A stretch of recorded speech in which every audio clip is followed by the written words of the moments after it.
Okay, so let's dig into actually, what is a process we can use to get a graph to represent one of these equations. So, we did kind of individually, if we, whatever, are picking sort of points out of a hat, we can kind of check the pairs and see if they work. But like, I don't know, there's going to be, in theory, an infinite number of pairs that work, right? You can sort of, we were using reasonable numbers, but there's going to be solutions out in the thousands, millions, 10 millions that work for these equations. So like, I don't know, I don't really want to have to pick numbers out of a hat up in the 10 millions and see if they work. I mean, you could literally spend your whole life doing that, and that seems kind of boring and bad. So the idea is to have a graph that sort of represents everything. But how am I going to do that? What the strategy here is, because we kind of know the shape of these equations should be linear, should be a straight line, is if I can sort of make a table of a certain number of solutions, kind of 3, 4, 5 solutions, that should be enough to kind of give me kind of a trend, should sort of give me the kind of basic outline of what the graph would look like, what the equation would look like. And then I can essentially just sort of connect the dots and go from there. So I don't need all the solutions, I just need like some solutions. Now, to a certain extent, that still would mean picking numbers out of a hat, right? And the answer kind of is, yeah, it kind of still is. But the strategy is pick a few x values and find the y value that goes with it to make it a solution. So what we're going to do is make a table of solutions. And the idea here is, right, so we're going to make a table. We're going to sort of make a, lay out a chart that has x, y pairs that are solutions. But what I'm going to do is I'm just going to pick the x's that I want first. And then I'm going to essentially sub them in and then find the y's that go with it, and get my solutions that way, right? I don't want to just have to pick out of thin air, does like +3 and like -3 work? It doesn't. What about like +3 and like -2, right? I mean, that sounds really bad and really inefficient. So let's just pick a number for the x, and then we'll just sub it in. And then if I'm only missing one of my values, I can do just a pretty quick kind of algebra shift and find the y coordinate that goes with it. So let's start with this equation, 3x plus y equals 5. This is in our linear form. And what I'm going to do is let's pick a table with 5 different x values. What I like in general is, a couple positive values, a couple negatives, and then kind of 0 in the middle.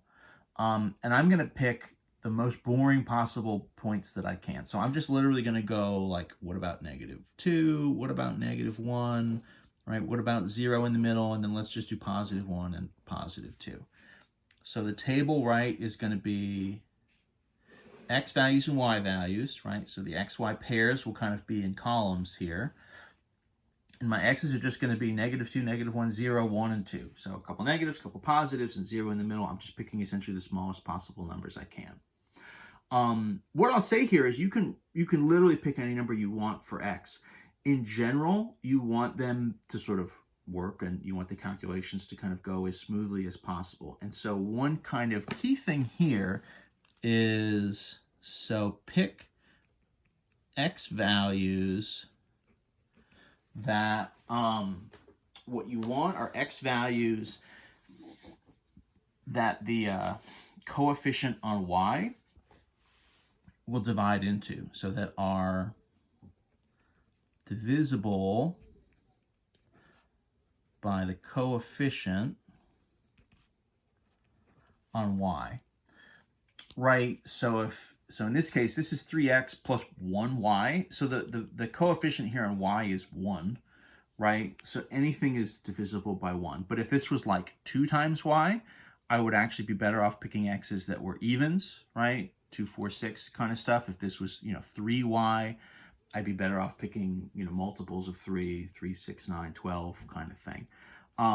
It's not impossible to do it otherwise. It just helps to sort of get you the nicest possible solutions you can. You're going to get, in general, a lot of fractions if you kind of just pick numbers out of a hat. The best possible case would be if we had, whole number solutions. So all I'm going to do is, let's start with -2. So x is -2. So let's sub this in. What if x is -2? So that's 3 times -2, right? Plus y equals 5. So 3 times -2 plus y equals 5. What I'm trying to do is figure out what's the y here. What is the y supposed to be that sort of pairs up with -2 and would make this equation true? So this would be -6, right? Plus y is 5, and then just as a matter of, okay, well, so then what would the y be? I'm just going to add the 6 over, plus 6, and then this means the y value would be 5 plus 6. The y value here would be 11. Right? So this guy is positive 11. And that's, excuse me, that's pair number 1. Okay? Let's keep it going. So what about if x is -1? So that is 3 times -1, right? Plus y equals 5. So that guy's -1, so that means -3 plus y is 5. So then if I add the 3 over, what we're going to get here is y is 3 and 5 is 8. So when the x is -1, your y value is 8. Right? Fair enough. Pretty plain. You can kind of see the steps in these equations. It's sort of a lot of the same steps over and over again. Let's just kind of sub in these last 3 numbers kind of quick, right? X is 0, so that means, right, 3 times 0 plus y is 5. 3 times 0 is 0, right? 0 plus y is 5. I don't really need to shift the 0 around, right? That just means that my y is positive 5. So the pair there is 0, 5. At this point, you're probably starting to see a little bit of a pattern in the y coordinates, right? So your x values are moving kind of one at a time. You're kind of going -2, -1 to 0, and then to 1 and to 2. So the x values are increasing by 1. The y values started at 11, and then they're dropping by 3, right? 11 to 8 is a drop by 3. 8 to 5 is a drop by 3. So probably this is going to be a 2, and then probably this would be -1. Let's, of course, do the math and sub it in, right? No reason to just like a guess when we can actually just like do the work. So what about x is positive 1? So that means 3 times positive 1 plus y is 5. 3 times 1, so that is 3. Plus y is 5. So if I subtract that 3 over, y is sort of as expected. Positive 2. Last but not least, x is 2. 3 times 2 plus y is 5. 3 times 2 is 6. Right? And then if I subtract the 6 from both sides, I get, again, kind of as expected, -1. Perfect. So the idea here, right, is sort of with this table of values, right, with this sort of table of solutions, yeah, I'll use the graph paper, I guess. I can, right, kind of graph a solution here. So this is 3x plus y is 5. So what does my graph need to be? I might play a little bit with the scaling here, right? Because I'm really just doing the x values, -2, -1, 0, 1, and 2. My x's are covering a pretty narrow range, and the y values are covering a little bit of a bigger span, right? From positive 11 down to -1. So let's play with this a little bit.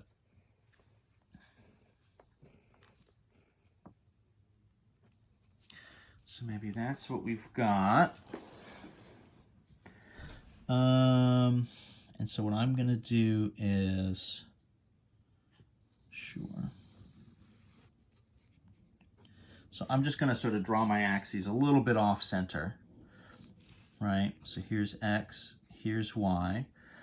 And I'm going to label it right where,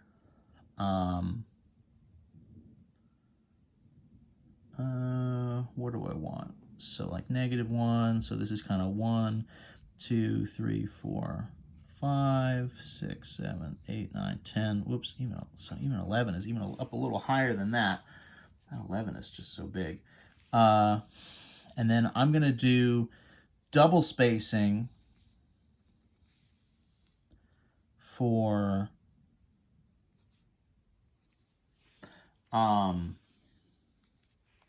the X values. So one of the things when you're graphing, you can kind of scale the X and the Y coordinates a little bit differently from each other if you want to, or if you need to, just to try to make it easier to draw, honestly. So I'm kind of doing that so that the points are just a little bit like less squeezed together on the X axis, and then we'll go from there. So all I'm going to do is I'm going to graph these pairs, right? So this is -2 and +11. So -2 in the X's is sort of back here. +11, if I carry that up, so this was 10. So +11 would be up there, right? So that's kind of almost like off the graph a little bit, but that's fine because I've got plenty of points here to work with. So -1 and 8 would be next, right? -1 and 8. So -1 on the X and then up. So 1, 2, 3, 4, right? 5 is here, 6, 7, 8 would be there. So that would be kind of point number 2. 0, 5, this is what we call the y-intercept because it's where you cross the y-axis. So the x value is 0, you're going up 1, 2, 3, 4, 5.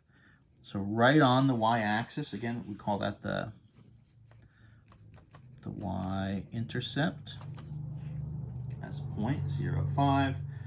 And then what? 1, 2, so +1, and then up 2 is here. You can see this looks like it's lining up pretty well, right? And then 2, -1, so 1, 2, and then -1 would be here. So this looks like it's more or less on a straight line, right? That stuff looks like everything is pretty in line with itself. I'm going to try to freehand a line that connects them as best as possible. So something kind of like that. And so that's going to be our line, right? So that's a line that represents 3x plus y equals 5. So it's a graphical representation of the equation. And the idea here is, you know, you could kind of use that line if you were trying to sort of pick out and identify other solutions. Any point on this line is going to work as a solution. Now, the issue here, just from a practical matter, or at least trying to do this by hand, is if you said, okay, well, so then that means if I was at the x value 1/2, if you kind of carried that up to the line, you'd be here, right? So that's kind of the x is 1/2. And then the y solution is sort of in this in-between point, right? So this is sort of 5, this is 4, this is 3, this is 2. So it's halfway between kind of 3 and 4, right? 3.5 would be what? 7/2. So you could kind of plot other solutions to this equation, but again, you're kind of freehanding it, right? And so if you're ending up on these in-between kind of points, you know, it's a little bit more clunky. Anyway, so that's kind of one example. Let's do a few more of these, but we're running out of time in this video, so we'll do another one here in the next video.